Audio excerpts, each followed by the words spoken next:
Napana no kasagaran baya no kanang mga tao, mga OFW or like namo diri mga citizen nami sa Canada, citizen na sa somewhere in America nya mamauli, magbakasyon nya ang expectation gyud ang expectation gyud ana sa mga tao nga daghan mi kwarta kay gikan mi sa abroad. O siyempre mag-expect sila nga kanang mahatagan nimo sila, which is okay. Ako naman kung muli ko na manghatag jud ko sa akong mga family, sa akong mga close nga relatives, ginagmay ra good ana, pero ang uban man gud ba kanang mag-expect gid sila nga kanang dako imong ihatag or usahay di sila malipayon sa imong ihatag kay mura ni imong gihatag unya hibaw ini baya ninyo guys kanang kauno na baya no kay daghan baya pud kaayo ba nga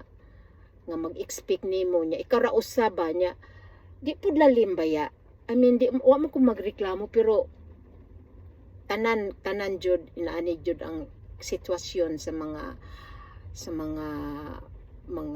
tao nga or kami nga gikan mi diri mga citizen na nya mamauli nya expectation gyud sa mga atong mga family, atong mga amiga nga daghan tag kwarta.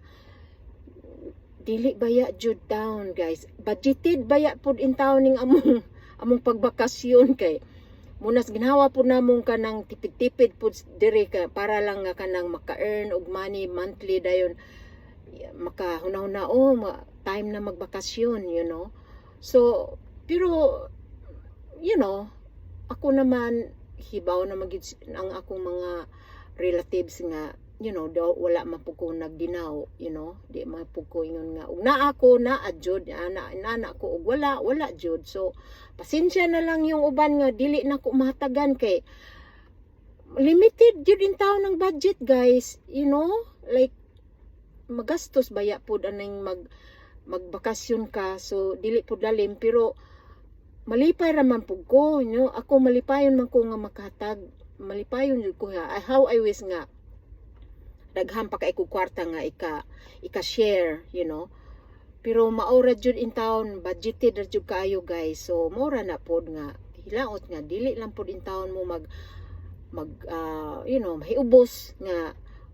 ang uban wa na ko ma-share, ang uban wa na ko matagai kay mao jud in town na sitwasyon guys, dili jud in town na limpod nga